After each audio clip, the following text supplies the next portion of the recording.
Conversatorio Fraiba presenta Desplazadas de Aldama, 18 de noviembre de 2020 a las 11 horas.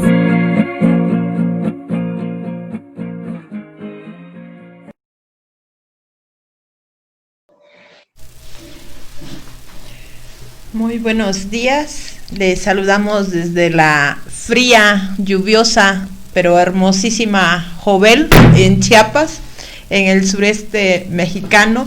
Es un gran gusto estar en este conversatorio con 4 mujeres periodistas que son un referente en la investigación sobre desplazamiento forzado, y el día de hoy vamos a hablar específicamente haciendo un diálogo en imagen y audio con mujeres desplazadas de Aldama. Las desplazadas no pueden estar aquí en vivo por las condiciones adversas que están enfrentando, y justo de eso platicaremos el día de hoy.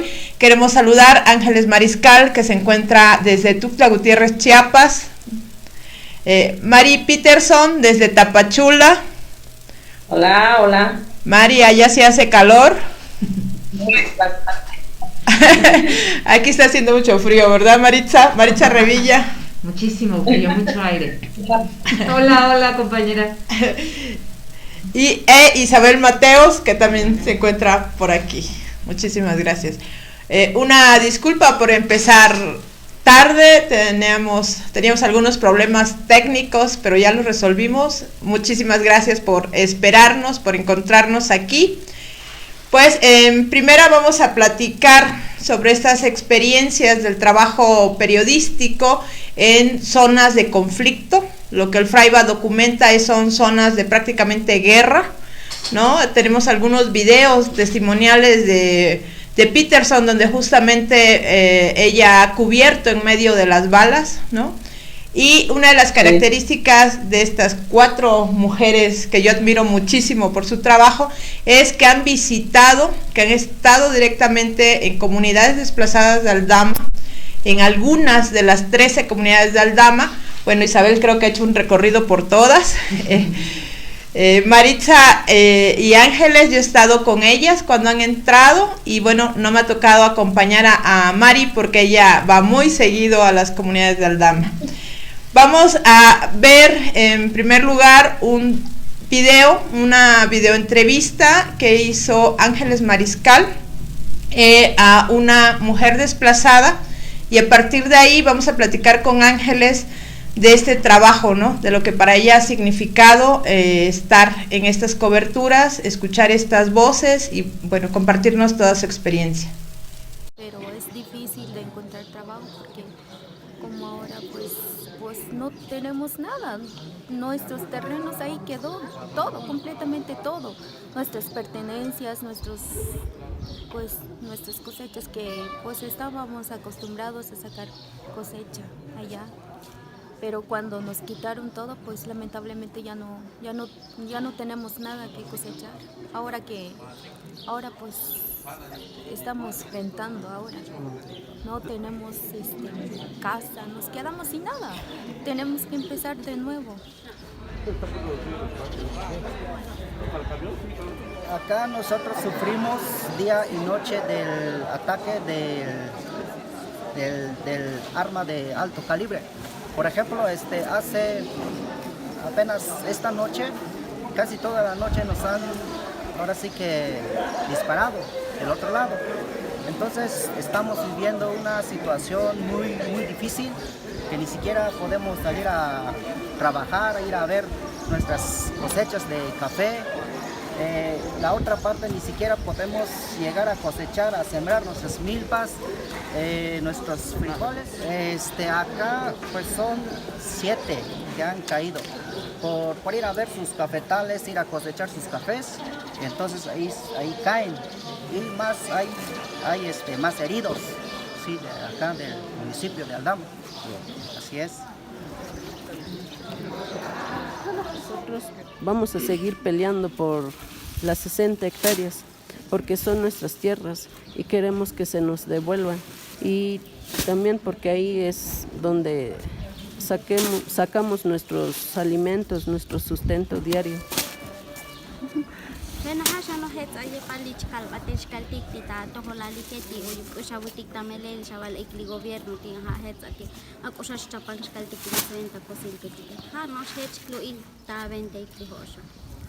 Esa es mi palabra y les pido a ustedes como medios que si le pueden hacer llegar esto al gobierno, pues les agradeceríamos porque el gobierno no nos escucha a nosotros. Entonces queremos que le llegue al gobierno y que ya solucione todo este conflicto porque ya estamos cansados. Gracias. Sí, gracias.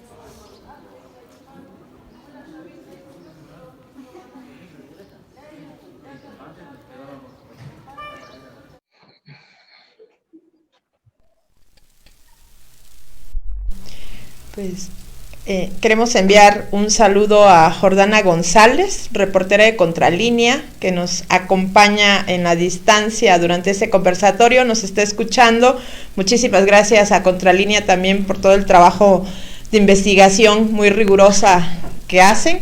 Y Andrea Vega, de Animal Político, también nos dijo que nos está escuchando. Esta mañana tuvimos una entrevista con ella. Muchísimas gracias también. Y bueno, les pedimos a quienes nos están mirando, nos manden un hola en los comentarios o al WhatsApp. Nos sentiremos muy acompañadas por sus mensajes. Ángeles Mariscal es periodista con al menos 2 décadas de trabajo profesional, una de las periodistas de investigación más destacadas en Chiapas, fundadora de Chiapas Paralelo, un portal independiente que bueno, yo sigo todos los días y les recomiendo seguir. Uno de los últimos proyectos que están desarrollando es un noticiero para radios en lenguas indígenas a partir de la pandemia de COVID. Es un trabajo estupendo. Bueno, Ángeles Mariscal ha colaborado también para la cadena CNN y La Jornada. Actualmente es corresponsal de Aristegui Noticias y forma parte de la red de periodistas de a pie, un proyecto también que inspira muchísimo en la construcción del periodismo, incluso en épocas de crisis. Pues un abrazo también a todo el equipo de periodistas de a pie, que es muy amplio, especialmente a Daniela Pastrana, que me gusta mucho su trabajo. Y bueno, Ángeles es también maestra en toda la extensión de la palabra, forma estudiantes en comunicación en la Universidad Nacional Autónoma de Chiapas. Y bueno, ella recibió el premio alemán de periodismo Walter Reuters en 2019 por un reportaje sobre migración que se llama La Compuerta Mexicana, altamente recomendable, hay que leerlo, ¿no? Esa triste realidad, la migración también es desplazamiento forzado. Y bueno, vamos a empezar entonces el diálogo con Ángeles, tan esperado. Ángeles, platícanos un poquito este video que acabamos de ver. Pues en qué condiciones lo grabaste, cuándo fue, ¿no? Y qué resultó de esa visita. Entiendo que fue hace un par de meses. ¿Cuándo fue este video? Sí, pues buenos días y gracias por estar presentes en este diálogo. Yo quisiera iniciar con una reflexión que tiene que ver con lo difícil e inimaginable que es poder captar las imágenes, los sentires, las miradas de las mujeres desplazadas. Yo creo que ningún trabajo que hagamos, por más mujeres que seamos, podrá siquiera acercarse a lo que ellas viven día a día. Es, creo que, pues arriesgado, incluso pretencioso, poder plantear que se está plasmando esta parte de la vivencia día a día de las mujeres desplazadas indígenas.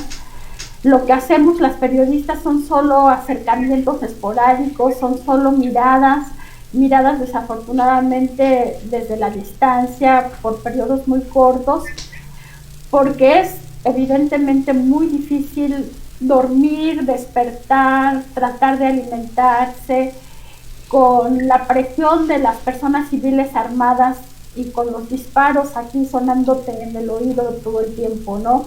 Hoy en la mañana todavía se reportan disparos en las comunidades. Entonces, quien ha sentido el miedo en el estómago, en el pecho, quien ha sentido ese miedo, pues muy difícilmente podría explicarlo, ¿no? Podría realmente, nosotros muy difícilmente podríamos plasmar esas sensaciones que evidentemente tienen y pesan sobre las mujeres indígenas.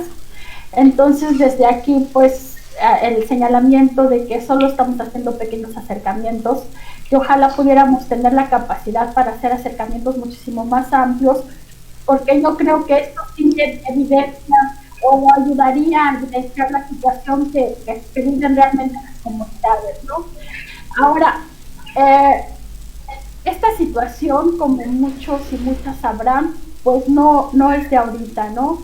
Y yo creo que hay que entender lo que significa para las mujeres todo este proceso que han pasado.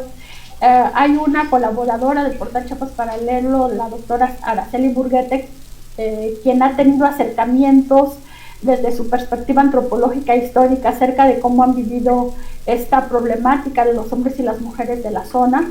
Ella ha hecho mucho énfasis en que no siempre han vivido así, en que hubo un tiempo, incluso menciona, en que las mujeres de Santa Marta y de lo que ahora se conoce como Aldama, pues se casaban, convivían con los otros y las otras, en los que las fiestas patronales eran de los dos lados, y había una convivencia sana, ¿no? Había una convivencia como debe de ser o como debería de ser en las comunidades.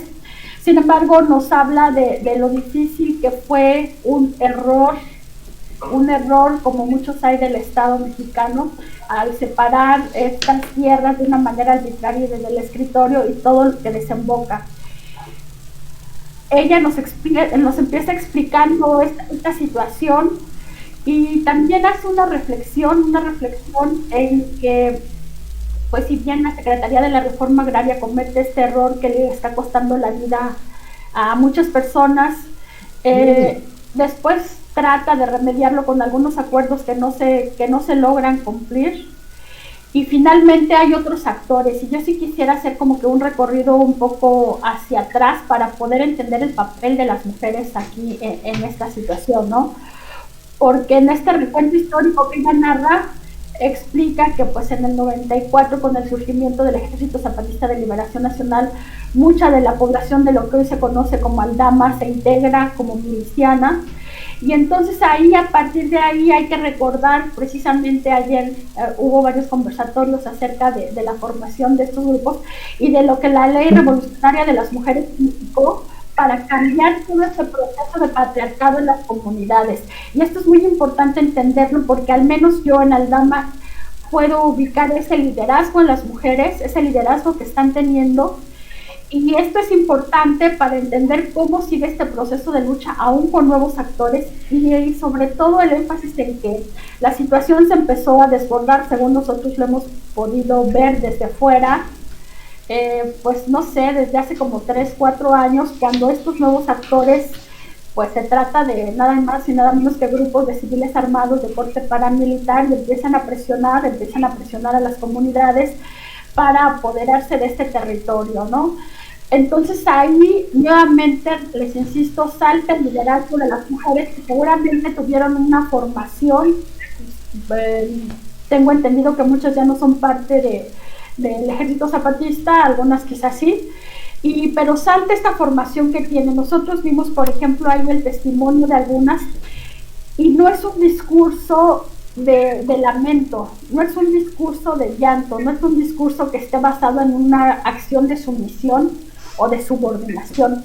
Es un discurso que, si se lee en los planteamientos tan puntuales que hacen, están hablando de su derecho a la tierra y de su derecho a vivir en paz y de lo que les han ido arrebatando.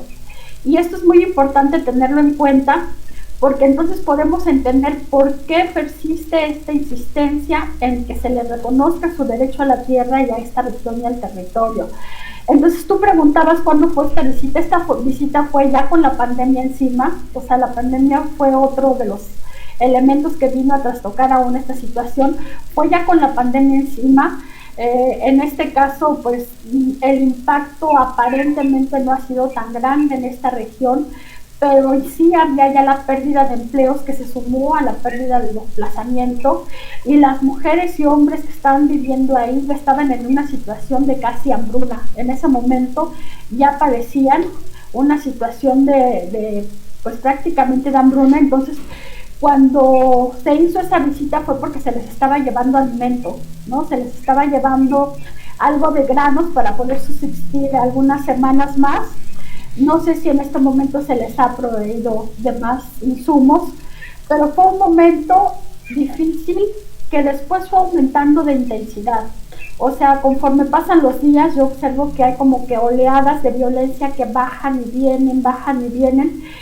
Y después de esa visita hubo esta parte de la intensificación de las agresiones armadas, ¿no? Que provocaron nuevamente el desplazamiento, y ahorita nuevamente, según se ha estado documentando precisamente algunas de las mujeres de la zona, pues en esta época de cosecha nuevamente vienen las agresiones, en esta época de cosecha del café, a pesar de que ya se supone que hay un acuerdo que se está respetando, a pesar de que ya los habitantes de Santa Marta dijeron que sí aceptaban este acuerdo del gobierno y que sí iba a haber una parte conciliatoria para ver cómo se define el derecho a la tierra en esta región, pero aún así, pues en ese momento había hambruna. Ahorita la situación, pues por las características que está teniendo, sumado a las lluvias, pues se enrarece aún más esto. Pero bueno, yo me quedaría con esta parte de ver a mujeres con mucho liderazgo, de ver mujeres que están reivindicando su derecho a la tierra, de ver mujeres en lucha y de ver mujeres que están protegiendo su tierra, su territorio y a su familia en el día a día. Esa sería un poco mi reflexión a salir. Sí, cuando vemos las fotografías del desplazamiento forzado, en su mayoría son imágenes de mujeres con niñas, niños y personas mayores, ¿no? Recordemos también que en el desplazamiento de Chalchihuitán tuvimos 10 muertos en el invierno del 2017, y justamente era esta población que en Fraiba hemos caracterizado como de alta vulnerabilidad. Pero algo que sí también es importante retomar esto que tú dices, las desplazadas se han convertido también en defensoras de derechos humanos, ¿no? En un procesos organizativos independientes ante la ausencia, la omisión del Estado mexicano, que de manera persistente está negando esta crisis de desplazamiento forzado. El Fraiba ha enfrentado vacíos, ¿no?, en la respuesta de la responsabilidad del Estado mexicano, específicamente la crisis alimentaria, ¿no?, que se intensifica, que FISANIM es la organización que está haciendo trabajo de ayuda humanitaria en estas comunidades desplazadas de los Altos, y ha dicho: alertamos posibles hambrunas, ¿no?, o hambrunas más fuertes, porque ya hay pues pérdida de la soberanía alimentaria, porque los terrenos que se han perdido, que los desplazados han perdido, son de cultivos, son de cosechas que no se están llevando a cabo. En los recorridos que hemos hecho al Fraiba es lo que nos están diciendo: hemos dejado de producir maíz, de producir alimentos básicos como el plátano, y en estos momentos el ataque al corte de café también es como muy preocupante, ¿no? Vamos a platicar un poquito con Peterson y vamos a regresar al final a hablar justamente cómo han sido las respuestas desde el periodismo para afrontar todos esos obstáculos que tenemos cuando vamos a las zonas de desplazamiento forzado. Bueno, Mari Peterson, bueno, María de Jesús Peterson, a mí me gusta decirle más Mari, es una periodista de Tapachula, también muy reconocida, es corresponsal del Universal y editora de Cuadratín. Yo recuerdo una imagen de ella que a mí me impresionó. Justamente en noviembre de 2017 estaba transmitiendo en vivo desde una comunidad en Chalchihuitán, y al fondo de su video se escuchaban algunos disparos, y Mari termina el video diciendo: bueno, nos vamos a mover de aquí porque parece que ya se acercan los disparos. Y momentos después esa comunidad también se desplazó.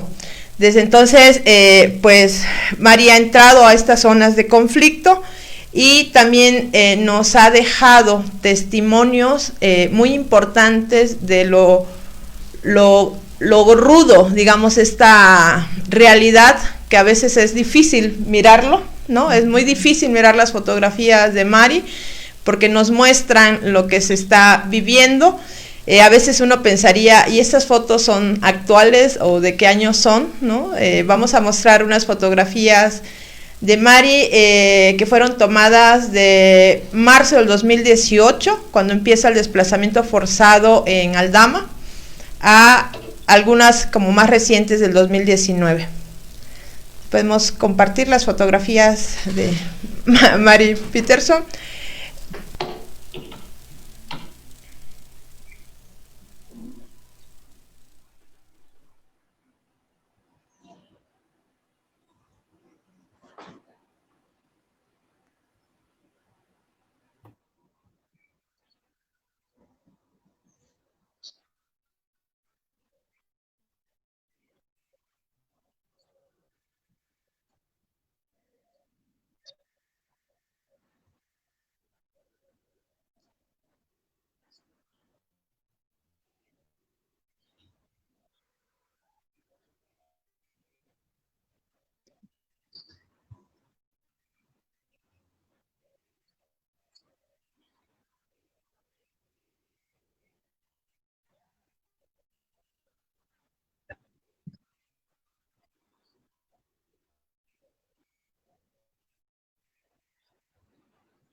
¿Nos puedes narrar un poco estas fotografías que estábamos viendo en las imágenes? Sí, claro, hola, buenos días a todo tu auditorio, buenos días a los compañeros que hoy estamos presentes, un gusto saludarlos y vernos aunque sea a la distancia.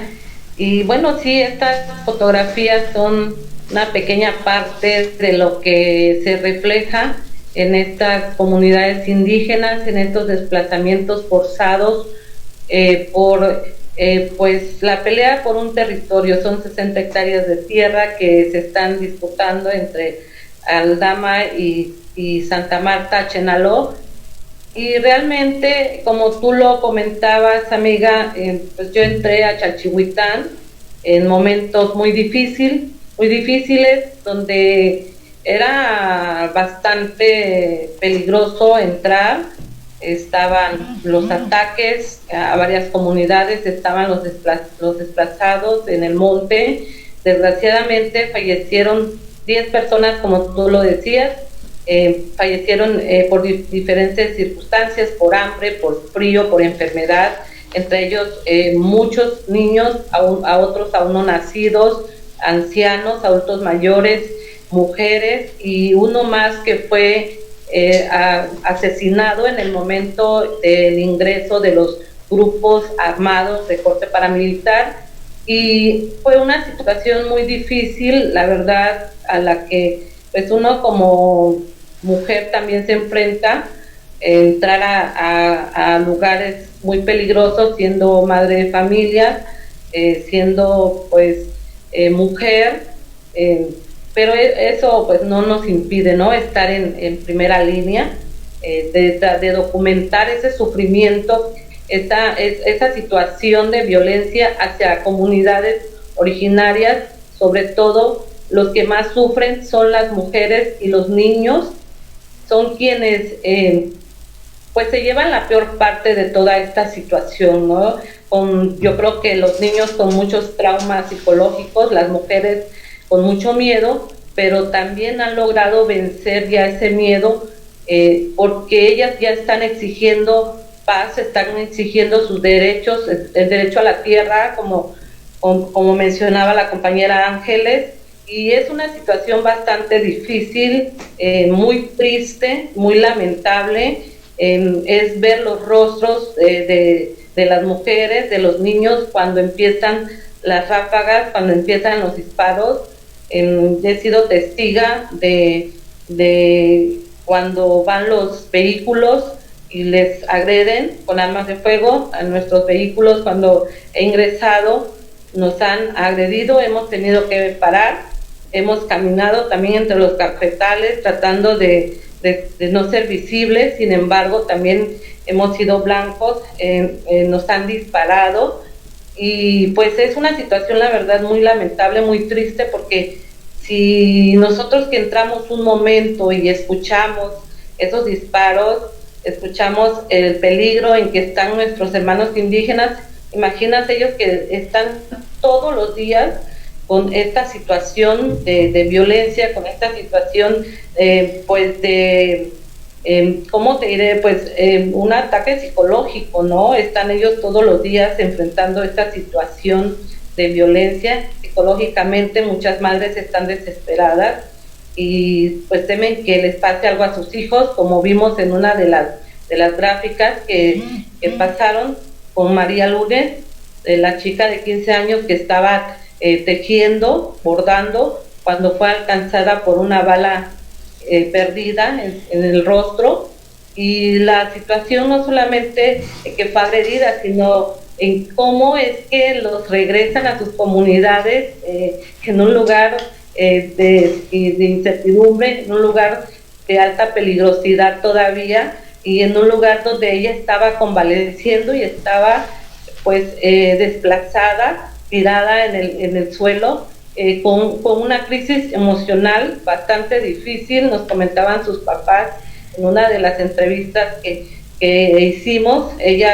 No la pudimos entrevistar a ella porque estaba dormida, y sus papás nos relataban que por las noches ella gritaba, que ella tenía crisis, y pues es una situación muy triste y lamentable que pues como periodistas nosotros vamos y tratamos de llegar hasta ese lugar, hasta los lugares, reflejar con nuestra información, con nuestras gráficas, con nuestros videos, desnudar una realidad que el gobierno ha tratado siempre de esconder y de ocultar.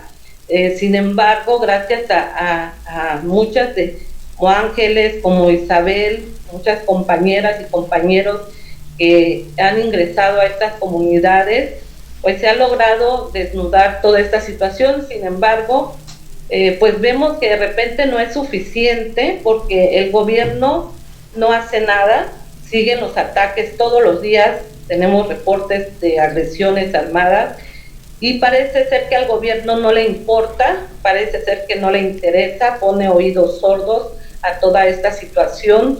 Esto pues también de repente nos da mucha tristeza, coraje, y llega un momento en que dices, bueno, ¿qué pasa? ¿Qué más puedo hacer por ellos? Y si visibilizamos esta situación y el gobierno pone oídos sordos, cierra los ojos ante esta crisis, y muchos actores no voltean a ver a estas comunidades únicamente cuando hay elecciones, es que se acuerdan de ellos, pero cuando hay una situación difícil, cuando están pasando hambre, son pocas las personas, sobre todo los actores políticos, que lleguen y se interesen por ofrecer algo para ellos. Son más las organizaciones no gubernamentales, personas que de buen corazón, que donan parte de alimentos y algunos otros artículos para nuestros hermanos indígenas. Yo en lo personal he tratado de hacer visible esta situación a través de mis fotografías, tratando de abrir espacios en algunas universidades, como fue el caso de Chalchihuitán. Yo empecé un proyecto para visibilizar y exponer en las universidades.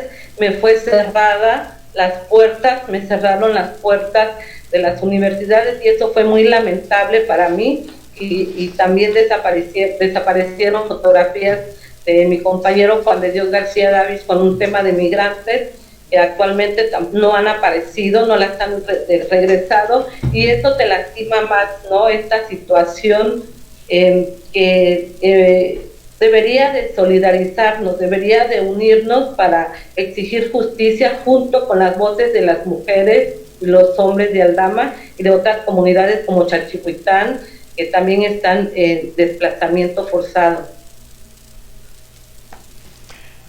Uno de los temas que poco se ha hablado en este conflicto en Aldama es justamente las agresiones que han enfrentado los periodistas que están haciendo reportajes desde las comunidades, digamos desde adentro de los territorios, ¿no? El Fraiba está documentando también esta situación de agresiones que van desde la estigmatización, ¿no? Desde la criminalización incluso al trabajo que ha sido de un rigor periodístico también muy ético, ¿no? Y han estado enfrentando desde decir, pues eso es una realidad que ustedes están manipulando, desde también algunas amenazas a través de sus redes sociales, desprestigios también a través de sus redes sociales, y estos ataques que tenemos al menos 3 reportes de agresiones armadas directas hacia los carros de corresponsales nacionales que han entrado a las comunidades de Aldama. Esto también habla de una falta de garantías a la libertad de expresión y al trabajo, a la protección de la vida, seguridad e integridad de las periodistas en el estado de Chiapas. Entonces también ahí hay un tema muy importante que el Estado mantiene pues como un pendiente de justicia también y de garantías. Mari, felicidades, acabas de ganar 2 premios por una fotografía tuya que se llama Crisis Humanitaria rebasa al gobierno. Es una foto justamente de tu cobertura en otro de los grandes temas que es la migración. Esta foto fue publicada el 26 de junio del 2019 y obtuvo el primer lugar en la categoría de foto de la 9ª edición de los premios de periodismo del Grupo de Diarios América 2020 de este año, desde luego, y el Premio Nacional de Periodismo que te lo dieron pues apenas hace unos días, ¿no? Un reconocimiento a todo este trabajo que estás haciendo, además de todo el reconocimiento que tu audiencia te ha dado. Sí, muchas gracias. Estamos esperando el otro, en otro concurso de Ortega y Gasset. Van a dar a conocer los resultados mañana se aplazaron, se iban a dar el día en el mes de mayo, pero por la pandemia se aplazaron. Vamos a esperar mañana a ver qué pasa con este concurso de Ortega y Gasset. Sí, Mari hablaba de la situación de las niñas y los niños en desplazamiento forzado y es una de las preguntas que nos están haciendo desde nuestra sección de comentarios en el Facebook. Muchas gracias, Jorge, por estar facilitándonos este puente de comunicación. Y en este tema le vamos a preguntar un poco, Maritza Revilla justamente es una periodista, feminista, defensora de los derechos de las mujeres, fotógrafa, y también tiene un trabajo muy amplio y muy específico a la vez sobre las infancias en general, pero en estos contextos de conflicto. Hay una fotografía que a mí me ha impactado mucho, que es una niña haciendo tortillas, que es una actividad cotidiana, familiar, de trabajo familiar, en algo que nosotros llamamos una cocina trinchera, ¿no? Cuando fuimos a Cocó, nos platicaba Magdalena, que es la mamá de esta niña, que cuando a ellos les disparan, primero corrían hacia el monte a esconderse, en donde no les alcanzaran las balas. En su patio pudimos observar cómo los árboles tienen las marcas de las balas, y su casa, que es de lámina, también está perforada. Dirían en Oaxaca, pues parecía un totopo su lámina, ¿no?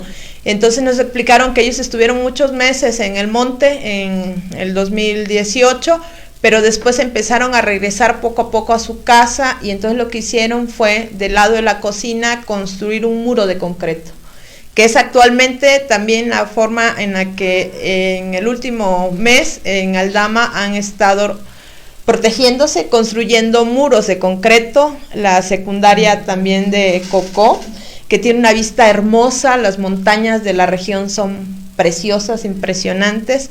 Y ahora la escuela secundaria de Cocó, también me parece que tiene un muro alto de concreto para protegerse, porque como lo han retratado los periodistas como Jacob García, hay impactos de bala en las escuelas, en las primarias, en los kinders, por lo cual están suspendidas las clases.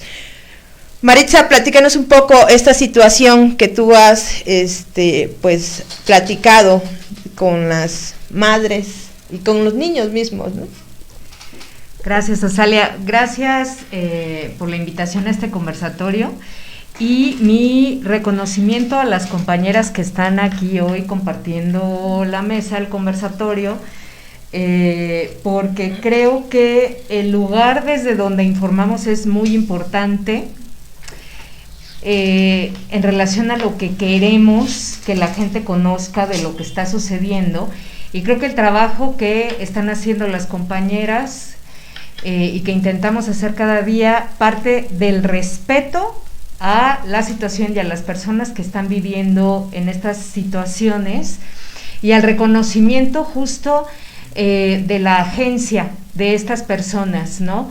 Creo que, y ya lo dijo Ángeles al principio, tiene que ver con reconocer el liderazgo, en este caso de las mujeres, y pasando, por ejemplo, al tema de las niñas y niños. Este fue mi primer acercamiento al desplazamiento forzado interno aquí en Chiapas, justo en Chalchihuitán.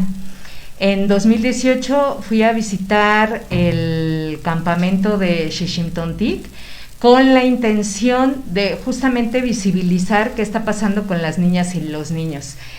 No es algo poco común el que sigamos viviendo en este sistema patriarcal, que otra de sus características es el adultocentrismo.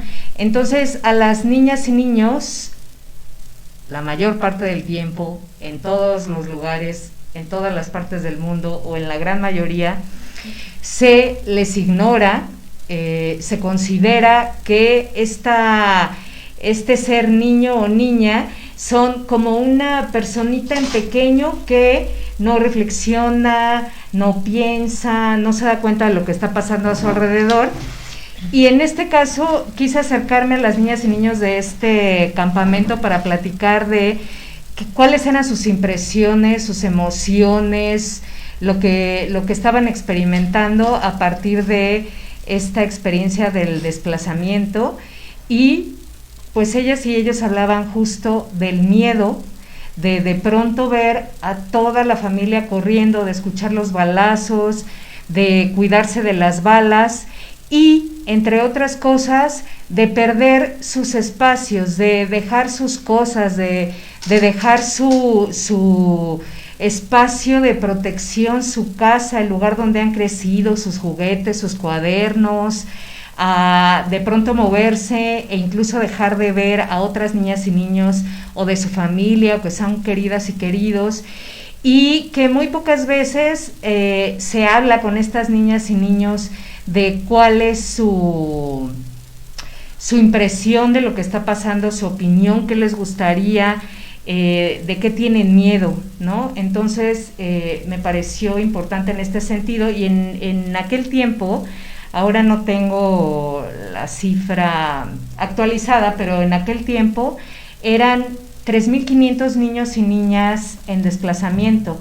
Esto fue en 2018, y entonces a partir del desplazamiento de Aldama, seguramente debe ser como del doble esta cantidad, y muy pocas veces nos detenemos a pensar en esta población, ¿no? Que por lo regular, por decirlo de alguna manera, pues es arrastrada, ¿no? Pero ¿qué pasa con ellas y ellos? ¿Cómo lo están viviendo? Y estas fotografías que estamos viendo, pues nos muestran algunas niñas y niños con sus mamás. Esto fue una visita que hicimos en conjunto, que estamos aquí nosotras hoy, y ahí estuvimos platicando con 33 mujeres desplazadas en Tabac, y que justamente nos hablaban de las situaciones que aquí quiero hacer otro énfasis, que para mí una cosa muy importante tiene que ver con las niñas y niños, y la otra con esta idea, esta noción del desplazamiento intermitente. Porque cuando escuchamos de desplazamiento, creo que una idea común, una idea popular, pues es que la gente se mueve de un lugar a otro, ¿no? Dejan sus casas, sus lugares, se van a otro lugar y se van por mucho tiempo y luego regresan.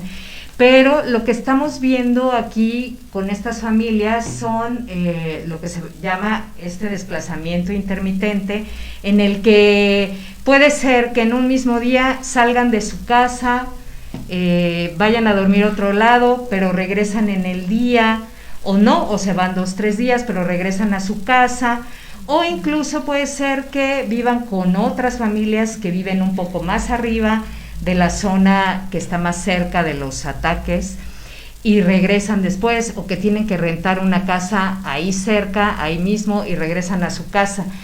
Y creo que la gente, y me parece que también nos hemos esmerado en compartir esta información, porque la gente necesita saber que no hay una sola forma del desplazamiento y del impacto en la vida para estas familias que tiene este tipo de desplazamiento también.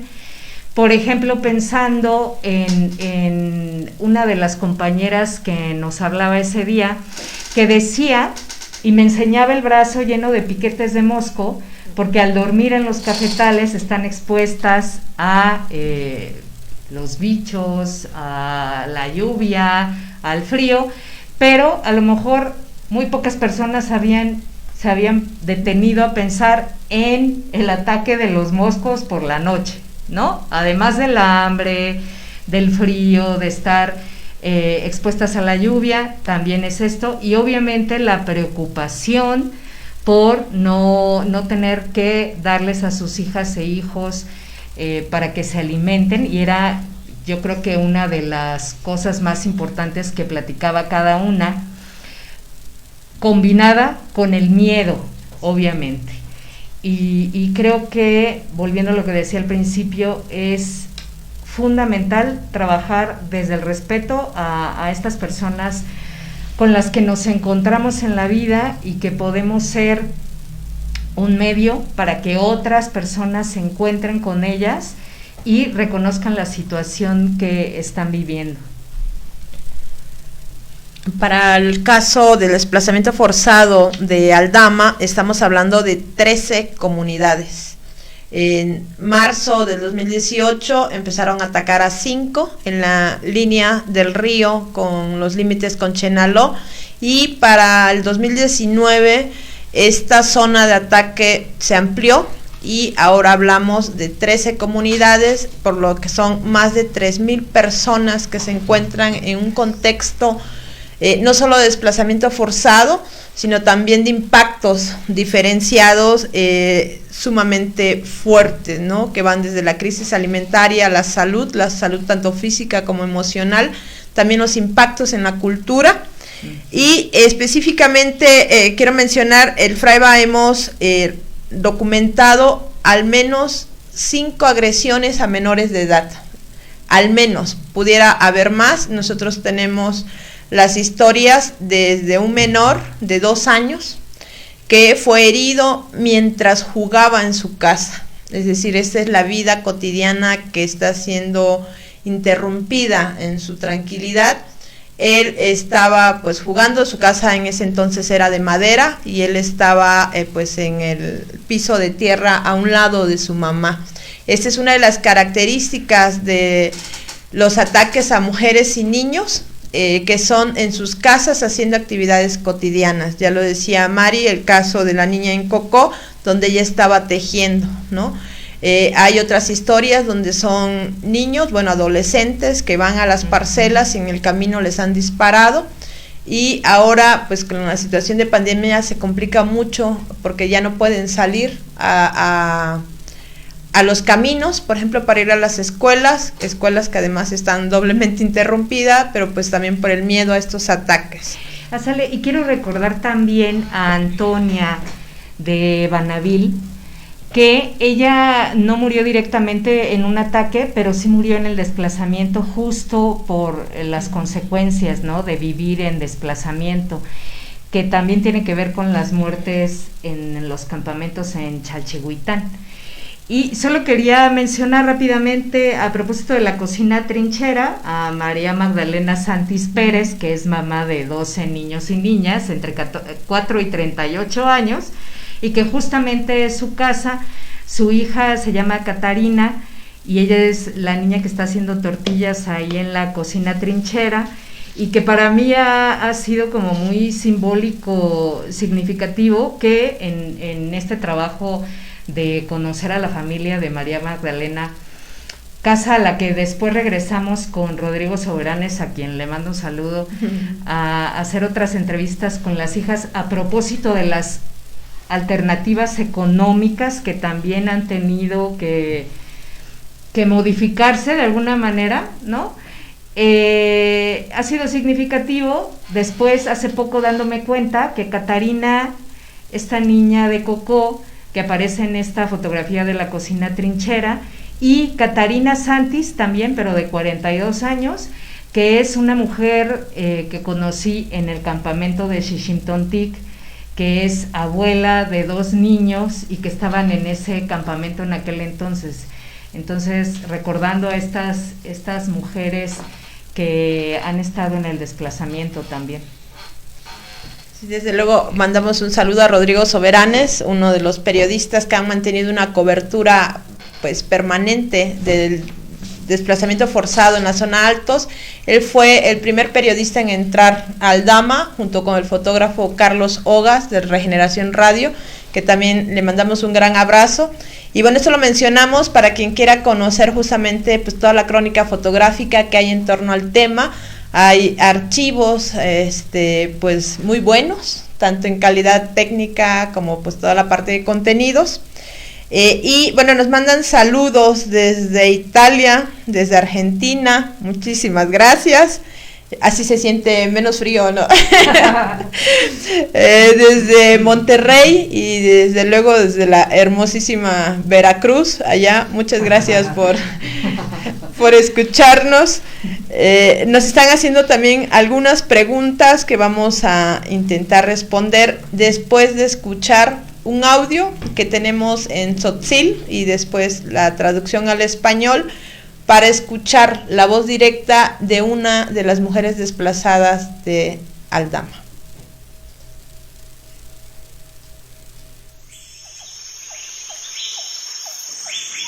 Ansetik muyuk oitas naik. Mujeres desplazadas de Aldama. Ti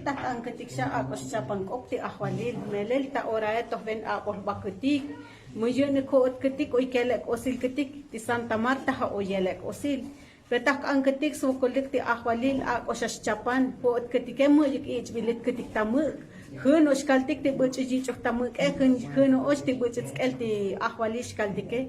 Pe mu ak hechun abos baketik ti olo letike to vensha abos baik musha shtahinik musha shlokik mi musha shpatik ta escuela. Usivan smul ti biktan olo letike misna iktovan mi Hoy kasi jakal ti problemas kaltike chabal no ti Santa Marta bas uts intaban pero skohas poho hikosil peli abon baketik ti akhwali lemo sha buji choget ketik tamu li hip ilit ketik sha hasa chil ketik ti hunik animal kaltik tasis milit ketik tasis tik out ketik musa bujis kelit ketik hudik ti Santa Marta ha sta ko betal ja chabio bil kha jilel mati kha chichik tikan bebak in ti pobre gente ti pobre buche tiktatos kelti yosils balimilik buche oito kasi bu oyene mashas ak esno pa batel ti cafe tiket ti chom tiket te salah ta tsiles kotol mujin nek shamelel ti yin oito buche tas amte kun ketike pe muk hot ketik oy kelek osil ketik hat smulti ahwalish kaltik mujik tas chapan mujik tas kelti gente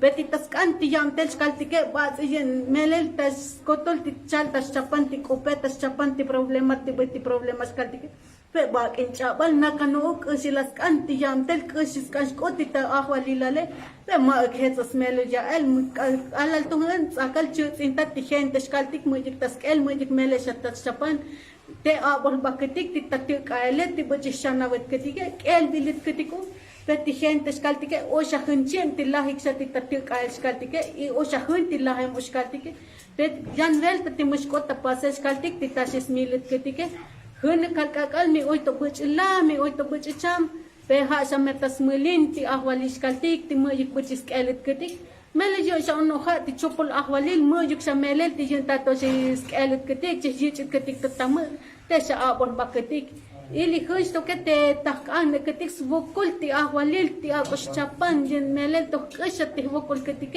abon sa baketik I ha sa chi ketik ti animal ta melel hip ilit ketik sa o muyik sa ich bilit ketik o ta venta hayin matilihanet ti ahwalis kaltiket o sa skel o sa chapan skohno o kutem ti osilya ale beyin hat sport ti Santa Marta hat het no ozini tale lalik ti taspohik ti tashet kanik ti osil kaltiket tas sut inta ti gente senta alda maskaltiket Jun no ti ha jun simaruna lik tahmek diskotok kasi spasik tahyalele peti alda ma melel ihil motosh kasi al yuni ke ha uno shun te kapilchil ta usinta I het ti ahwali leke ha uno shun mojik sak ta venta ti gente senta alda maskaltike ha ti melel nelem no yun lahem no yun ti kasi chichik pasbel tahmeke peti ahwalil mi oito bucham ti gente mi oito butam ta tik alti ololetike ha sa metas multas kom ti ahwalil ti mujik sa tas chapan ti kope hayan akos tatak elel ti pobre gente ti ololetik abos baik ti mulme eletik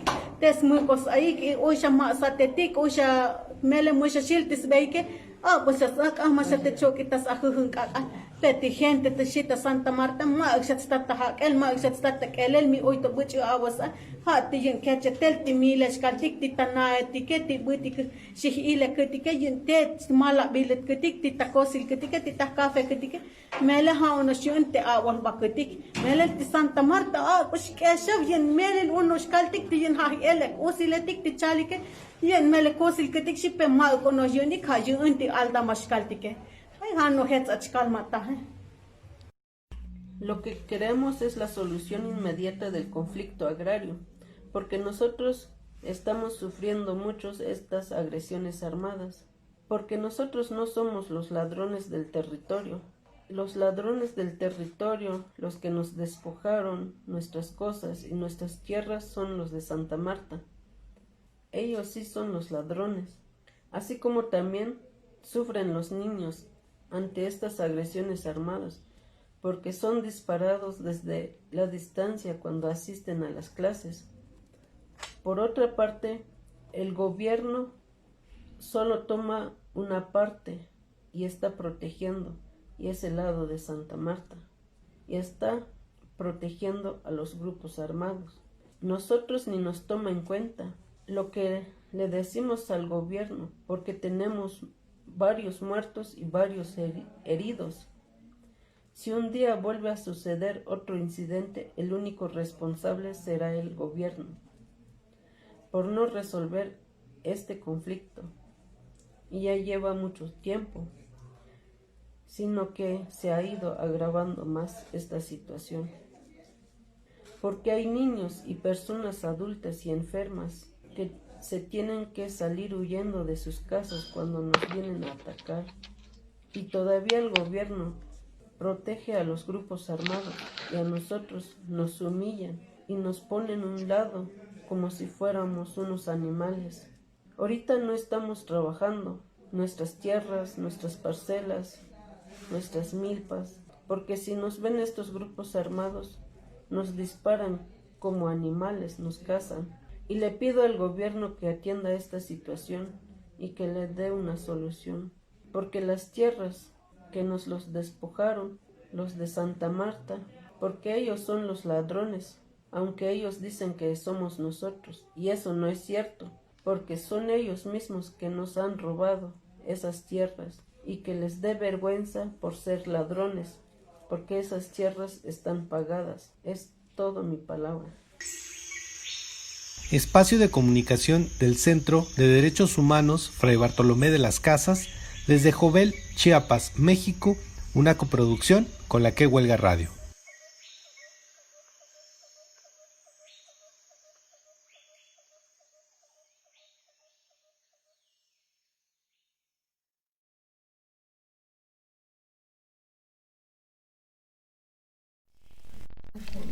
Bueno, acabamos de escuchar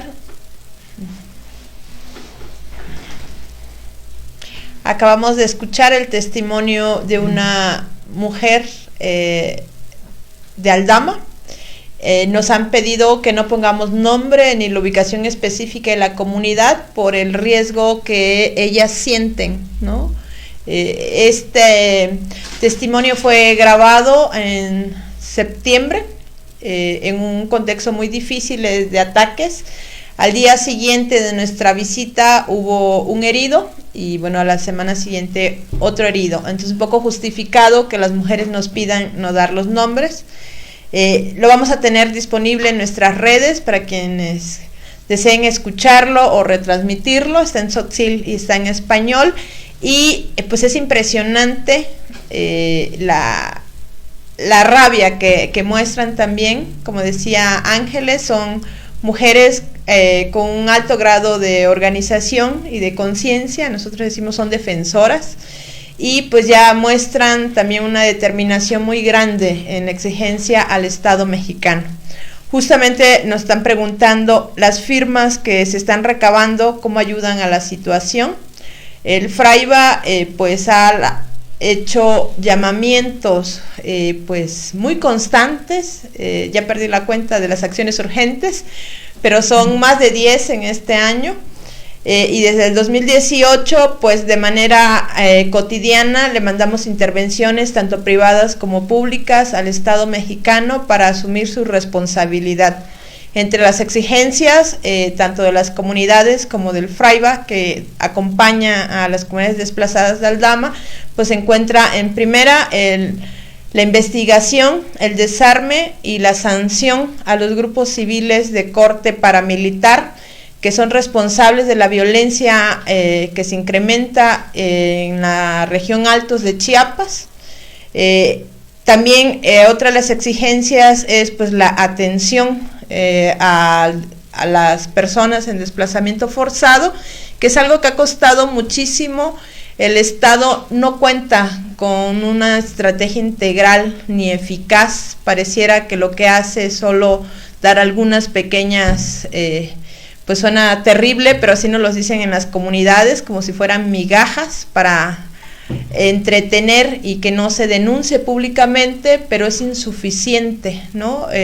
Tanto en Chalchihuitán como en Aldama nos dicen, pues mandan alimentos cada 6 meses, ¿no? Y que será un paquete de arroz para una familia, ¿no? Durante 6 meses, así nos están diciendo. Recordamos estas latas que estaban marcadas como ayuda para el sismo, que llegaron a Chalchihuitán en noviembre de 2017, ¿no? A propósito de las experiencias que ilustran esta, pues también discriminación por parte del Estado mexicano. Entonces, estas firmas que nosotros solicitamos a través de acciones urgentes ayudan a mantener la observación internacional de derechos humanos, y el Estado mexicano de esta manera pues se ve presionado a cumplir de manera parcial, porque hasta ahora no ha cumplido con lo fundamental, que es detener las agresiones, poner un alto al fuego, ¿no?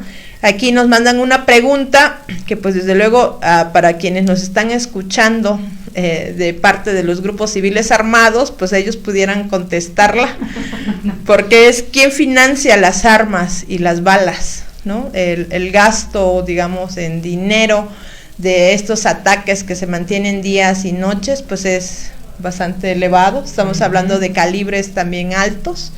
En las fotografías que vimos, por ejemplo, una de la de Maritza, se veían como las balas pues quedan ahí en los patios, ¿no?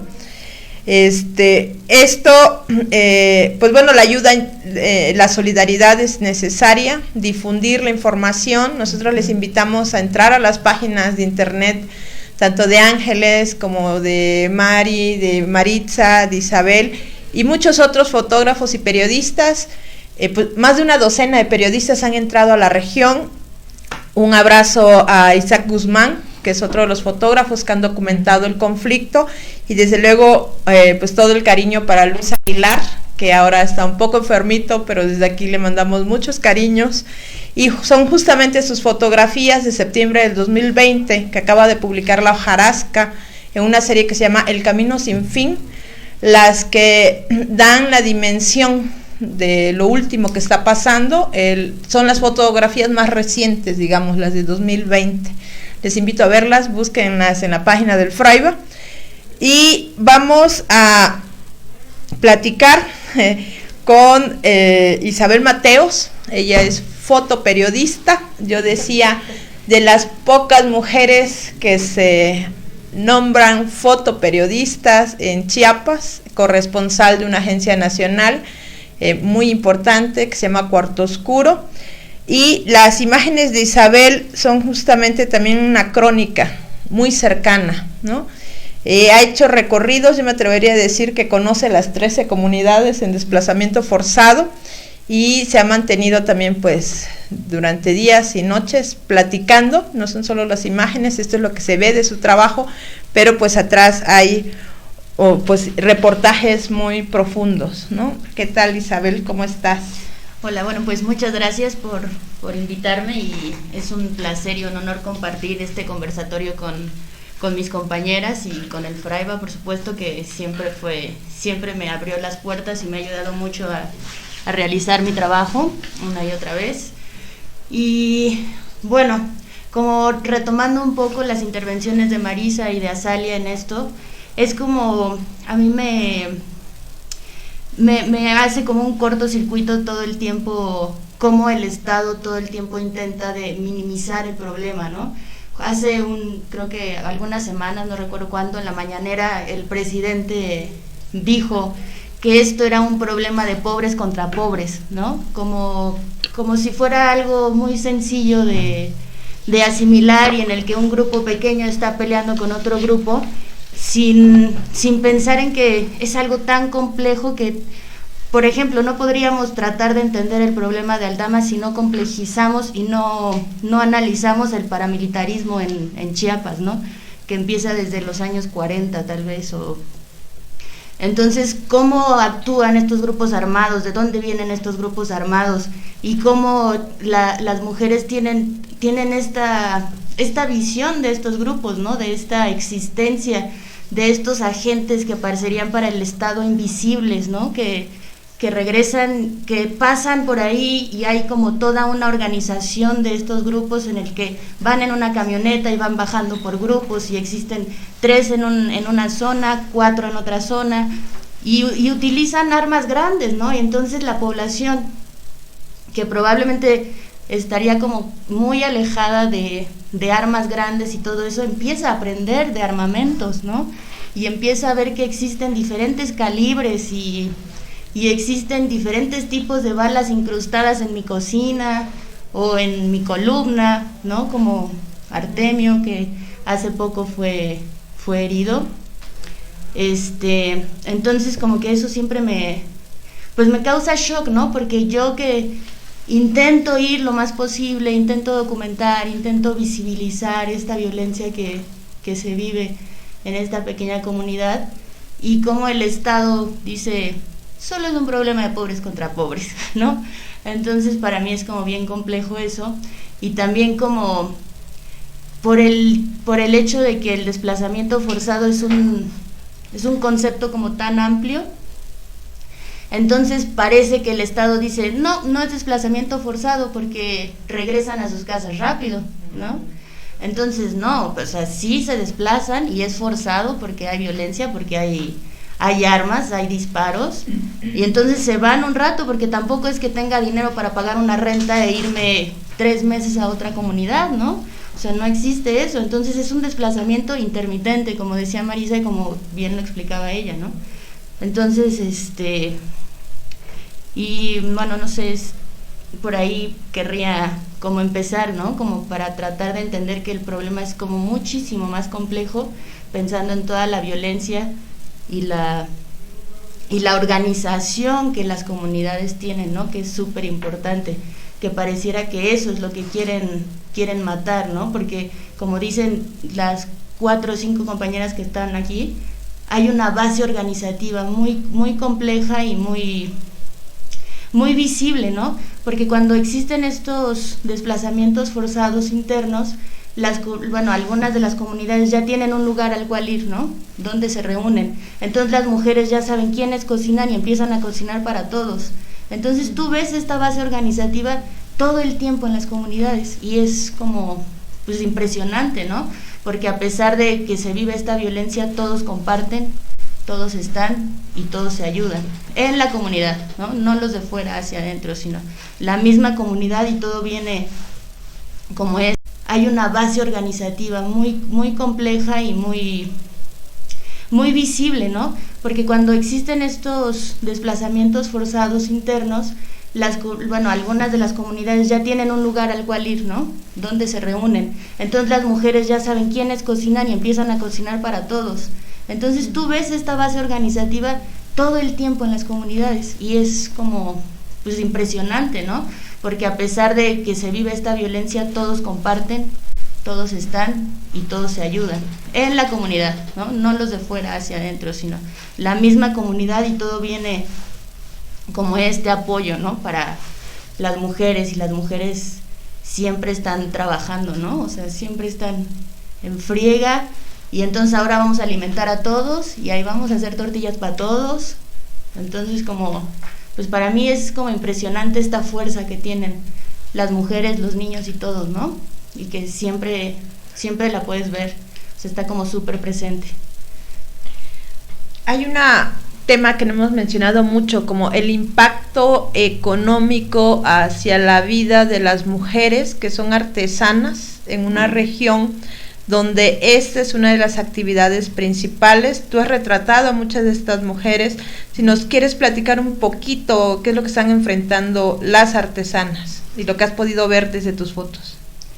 Sí, pues, pues bueno, como algo que siempre notas es que cuando tú llegas a las comunidades, como a documentar, pues es que ellas están en su casa tejiendo y trabajando, ¿no? Y la economía, precisamente porque como ya no pueden trabajar tan bien el campo, ya no pueden trabajar la tierra, el hombre tiene que resguardarse porque ya no puede ir al cafetal o ya no puede ir a la milpa, pues entonces la economía recae completamente en las mujeres, y lo que hay es estar en casa un tanto resguardado y seguir haciendo artesanías, ¿no?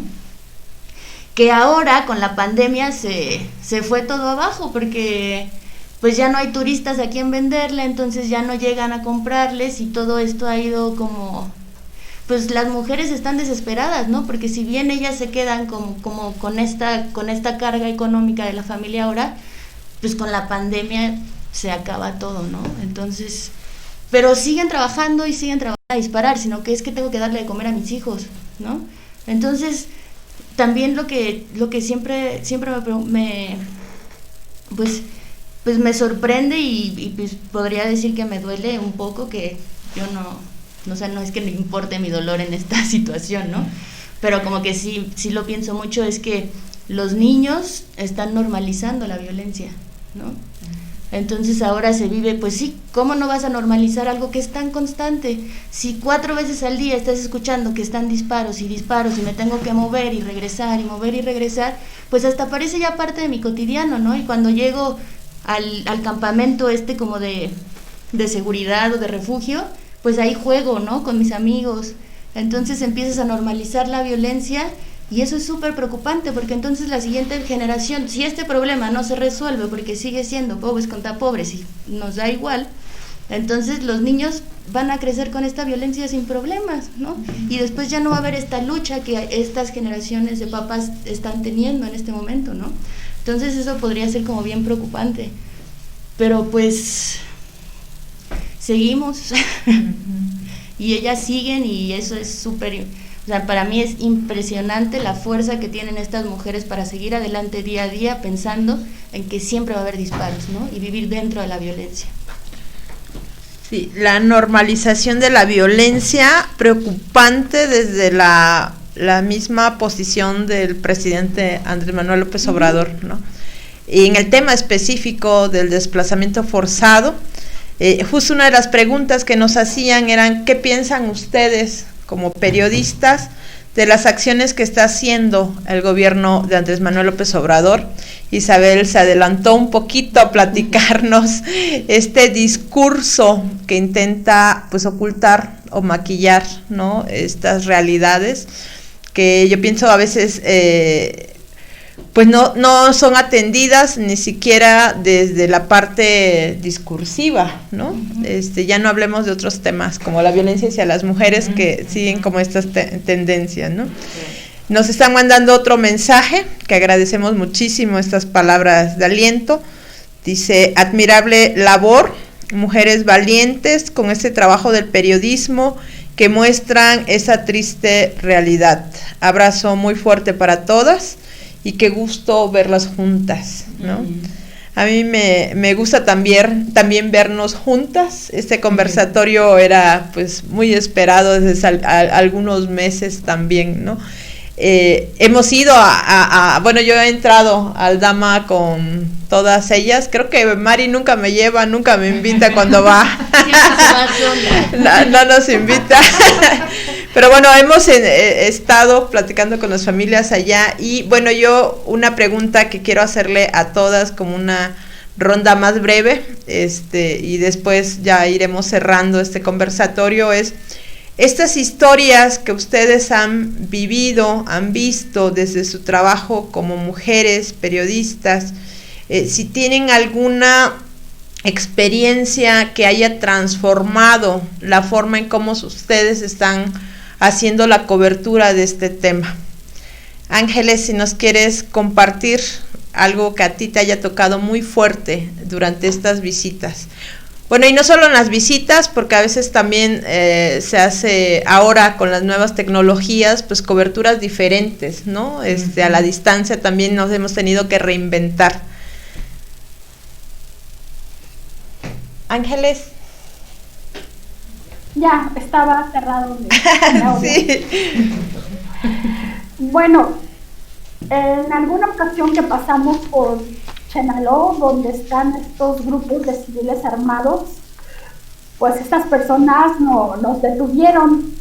Entonces el sentir así como ese golpe de adrenalina tan fuerte, de pensar que en un segundo se te puede ir la vida y que no lo planeaste y que ni siquiera a veces lo provocaste, entonces es una sensación así como que sí te cambia la percepción de las cosas.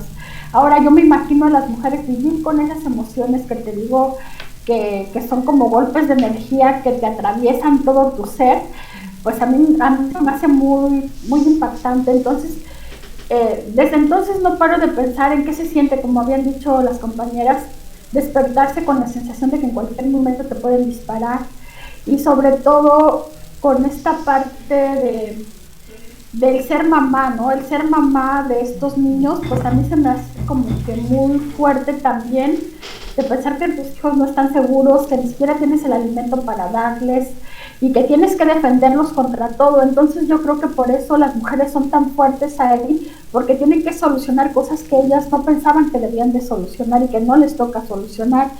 Entonces a mí sí me impacta mucho el papel de las mujeres y de cómo van solucionando esa cotidianidad y cómo la enfrentan y cómo la viven y cómo son capaces de defender su tierra, porque de esa tierra depende la vida de sus propios hijos.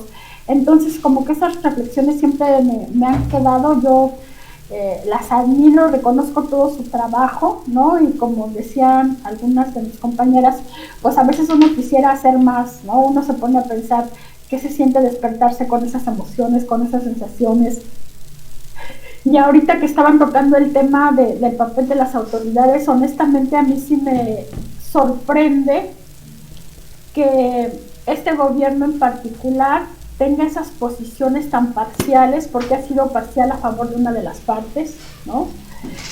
Que tenga esa simpleza para ver las cosas en un problema tan grave como es la vida de las personas, ¿no?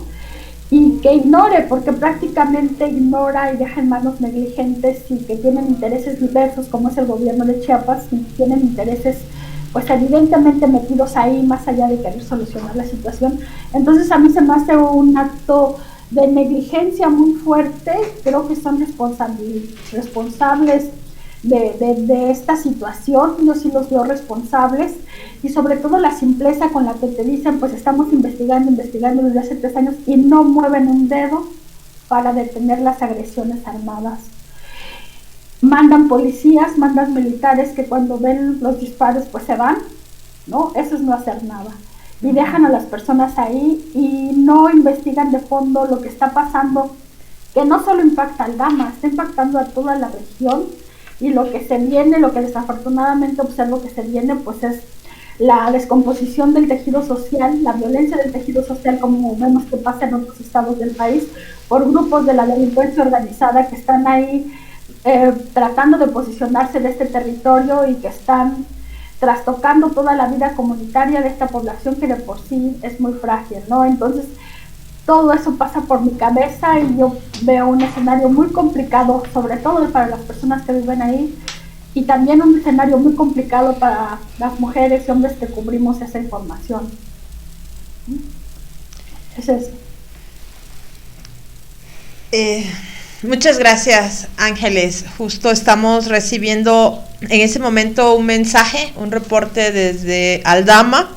Bueno, todo este fin de semana se intensificaron las agresiones, hicimos un par de alertas públicas que, pues, como tú bien mencionas, parece que no llegan a oídos en el gobierno tanto estatal como federal, y pues hemos sido persistentes en responsabilizar al Estado mexicano, pues, de la violencia que se incrementa, del riesgo de desplazamientos y especialmente, pues, el riesgo a la vida, ¿no?, de las personas y la seguridad y la integridad.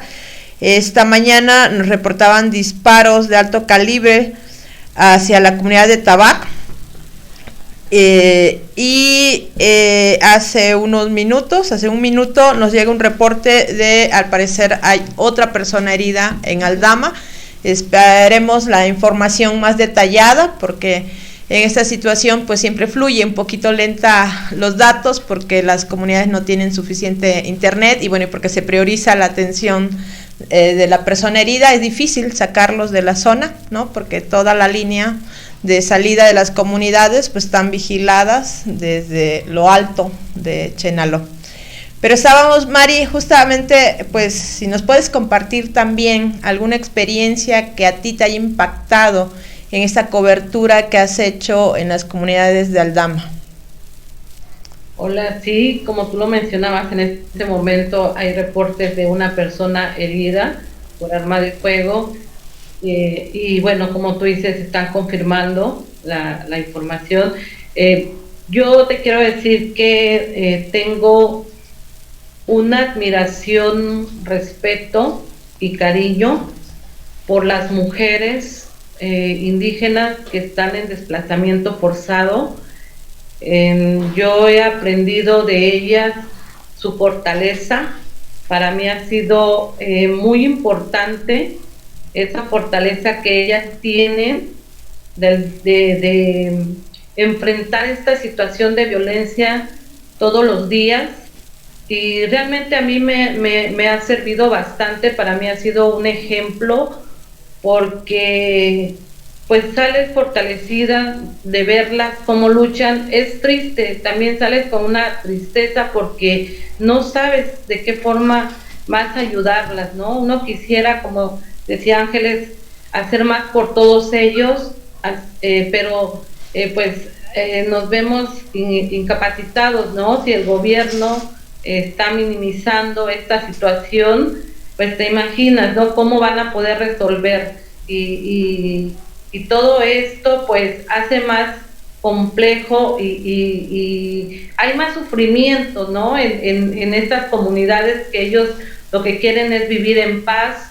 Ellos quieren sus tierras, porque ellos dicen que sus tierras les dan de comer, les proveen el alimento y un poco de dinero, y con eso ellos son muy felices. Ellos han vivido felices sin este conflicto. Entonces, pues el gobierno sí ha sido pues sordo a todo este llamado de las organizaciones a las exigencias de paz, de justicia.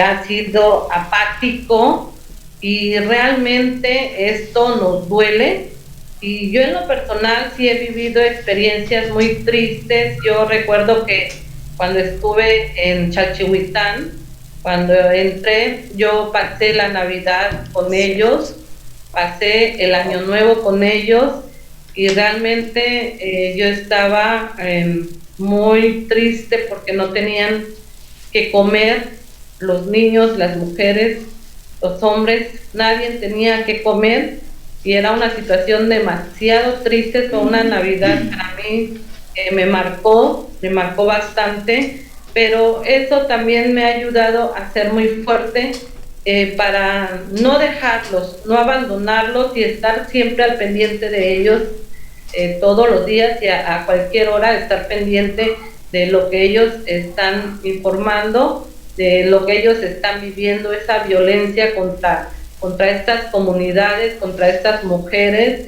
Y yo me quedo con esto, ese espíritu de lucha, de liderazgo, y esa fortaleza de sacar a su familia adelante, tanto en lo económico como pues en lo sentimental, ¿no? Para proteger a sus hijos. Es admirable ver cómo protegen a sus hijos. Ellos, lo primero que hacen, esas mujeres, es proteger a sus hijos de esas balas, como tú dices, improvisar esas trincheras en un espacio de su vivienda, que es la cocina. Y la verdad, pues eso es lo que a mí me motiva a seguir luchando, a seguir brindándoles el apoyo, y a seguir visibilizando toda esta represión en contra de estos pueblos indígenas. Gracias, Mari, por compartirnos lo que solemos ver justamente en sus publicaciones, es todo lo profesional y lo riguroso de sus investigaciones. Estamos aquí con 4 periodistas que para mí son un referente muy importante en el tema específico de desplazamiento forzado, no solo de Aldama. Las 4 han estado en otras zonas de los Altos y otras regiones de Chiapas, documentando esta grave violación a derechos humanos que en Chiapas es histórica, ¿no? Para la zona Altos, después de la masacre de Acteal en diciembre del 97, enero del 98, habían aproximadamente 10,000 personas en desplazamiento forzado en los distintos campamentos, ¿no? Justo estas imágenes de Pedro Valtierra de los campamentos del 97 han quedado pues en los imaginarios de lo que es el desplazamiento forzado. Ahora vemos escenas que son diferentes, pero también tienen impactos muy profundos. También hay acampamentos bajo la lluvia de plástico. También hemos visto desplazadas refugiarse sin absolutamente nada que las proteja, ni de la lluvia ni de las balas, en las cunetas en medio de las montañas. Las hemos visto refugiarse en casas de vecinos o construir los muros de concreto, etcétera.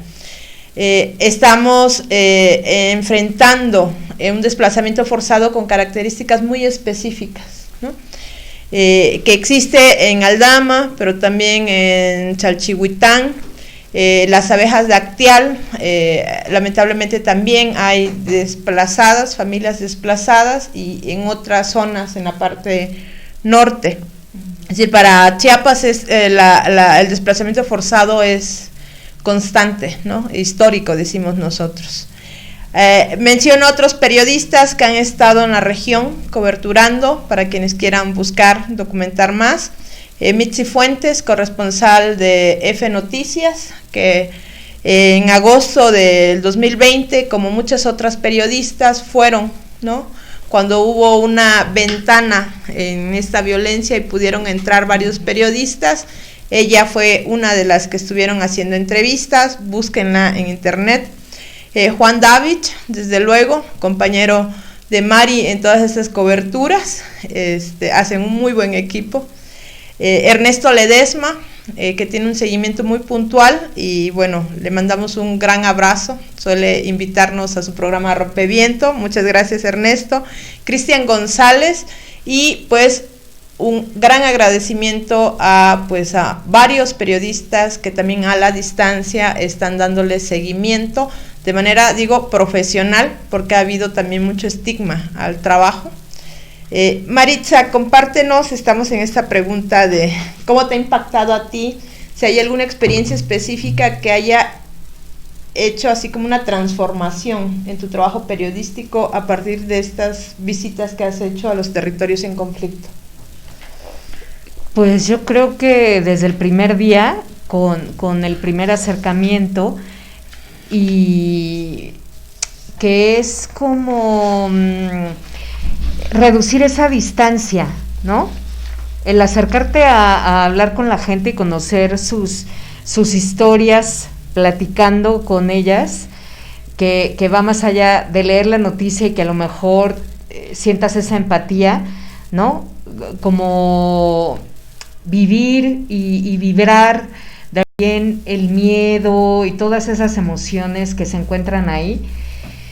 Yo sabía, ¿no?, de antemano que había todo eso involucrado, pero ya estar en un campamento construido con palos, con plástico, pensar en su cotidiano, es otro acercamiento a esta realidad y platicar. Y sin duda, creo que hablar con las niñas y los niños, ahí me hizo ver también estas situaciones desde otro lugar. Y en tercer lugar, quiero también mencionar la experiencia de conocer a Catarina, a Magdalena, a sus hermanas, en esta casa que a raíz de los ataques se transforma para que siga siendo su refugio, su casa, no irse porque es lo único que tienen, y que a la vez sea una forma de protegerse. Esta también creatividad, imaginar otras formas de protegerse también me parece muy importante de resaltar.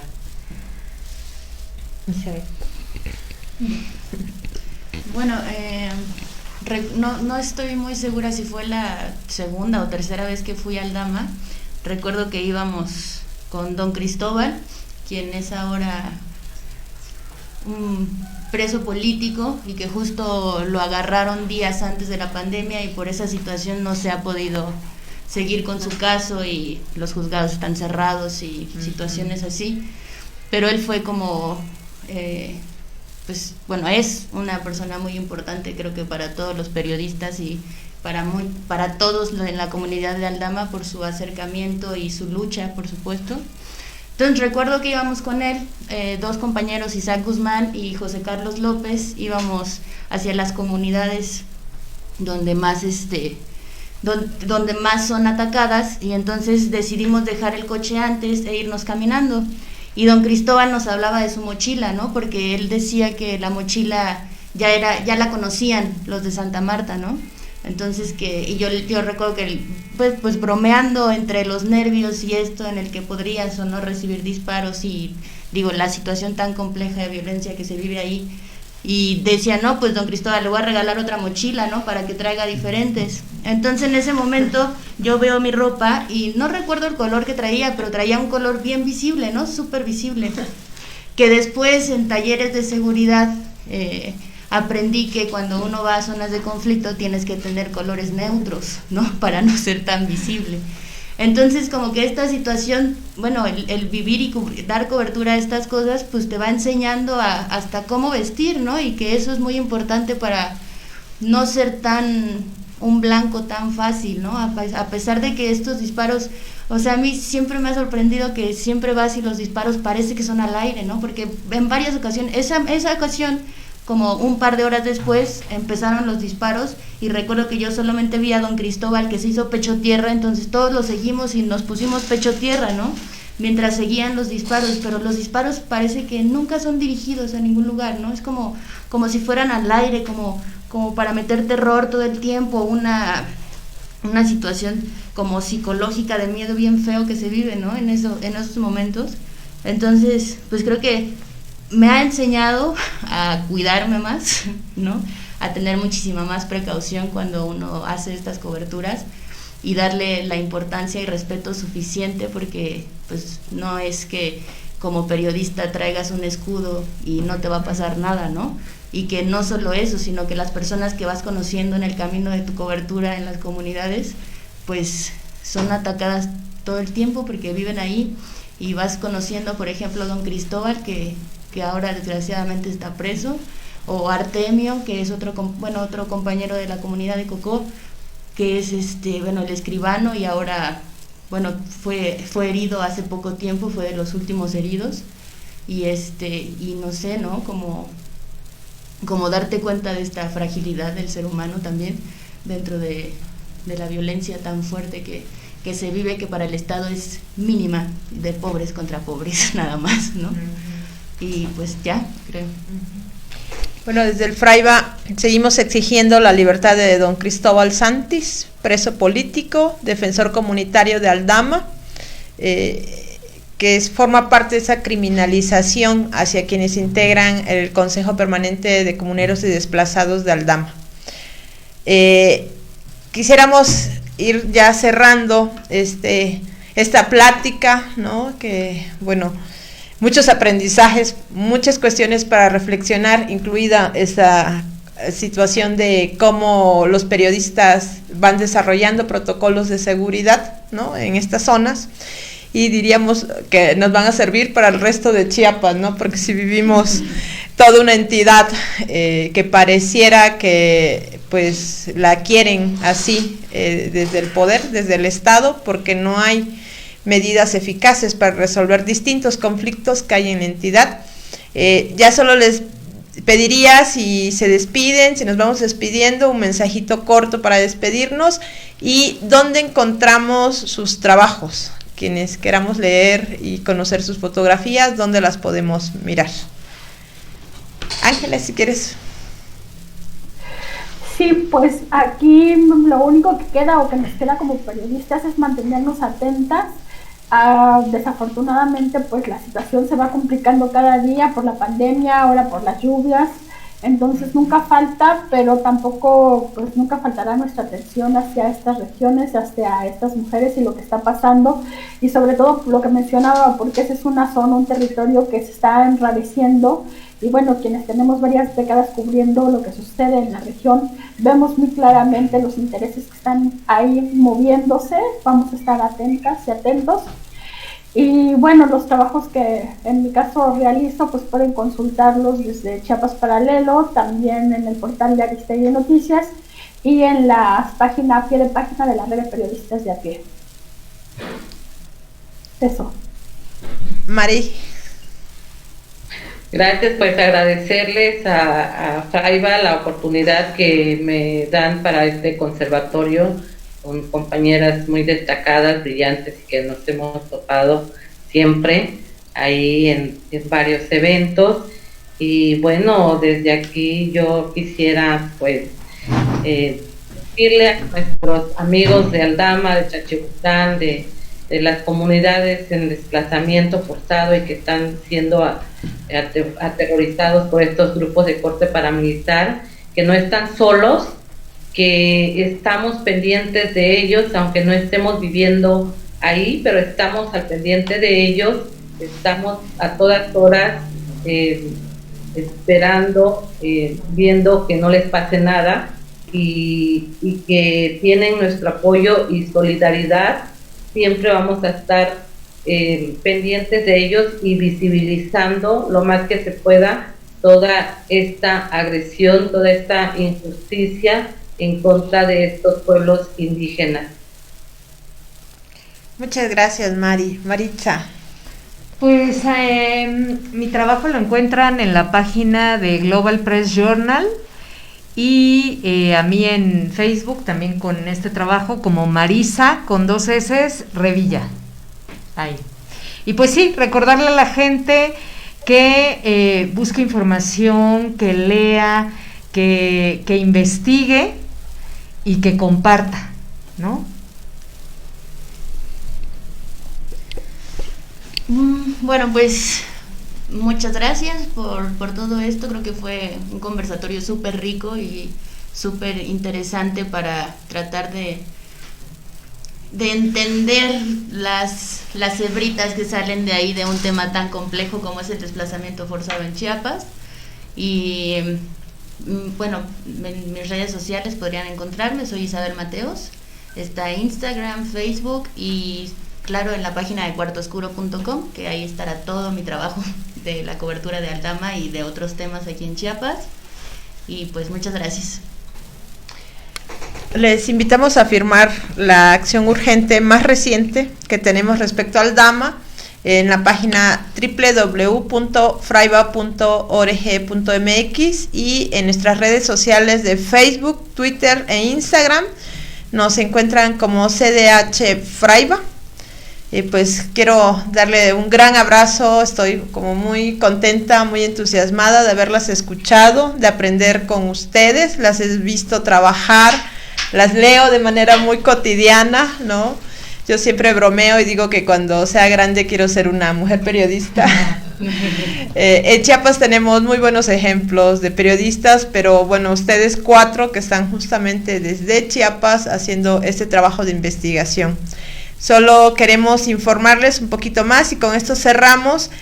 La última información que nos mandan es que hoy había entrado una brigada de ayuda humanitaria al Aldama y fue esta brigada la que fue atacada, es decir, aquellas organizaciones que están trabajando por la paz y que están cubriendo lo que el Estado debería cubrir en necesidades básicas de comida, abrigo, alimentos, son las que están siendo agredidas de manera directa, especialmente Cáritas, que es una organización vinculada a la Iglesia con un gran prestigio, que han activado siempre de una manera muy rápida, muy precisa, muy efectiva la distribución de alimentos. En Aldama nos habían dicho pues hace una semana que por las lluvias también hubo muchas afectaciones, se hablaba como de 500 familias que han sido afectadas tras afectaciones porque son en contexto de violencia, habían estado por la pandemia también disminuyendo su capacidad para producir sus alimentos y salir a trabajar. Las inundaciones les afectaron, entonces empezaron a entrar organizaciones como Fisanim y Cáritas, y el día de hoy la hermana Isabel fue herida con disparos de arma de fuego en la pierna. Vamos a estar muy al pendiente y vamos a estar informando y vamos a estar activando. Y bueno, desde aquí justamente le decimos al gobierno estatal y federal que los responsabilizamos de este acto del día de hoy, porque llevamos días informándoles que la violencia estaban creciendo, los disparos, y no habían activado ninguna medida preventiva y tampoco han activado las medidas definitivas, que son la desarticulación del grupo civil armado de corte paramilitar de Chenaló. Muchísimas gracias por estar con nosotras. Un gran abrazo. Por ahí seguiremos contestando algunos de estos mensajes que nos mandaron en los comentarios. Agradecemos aquí a nuestro técnico que hace posible la magia del internet de llegar a sus casas, y al compañero Jorge Hernández, defensor acompañante de comunidades en desplazamiento forzado.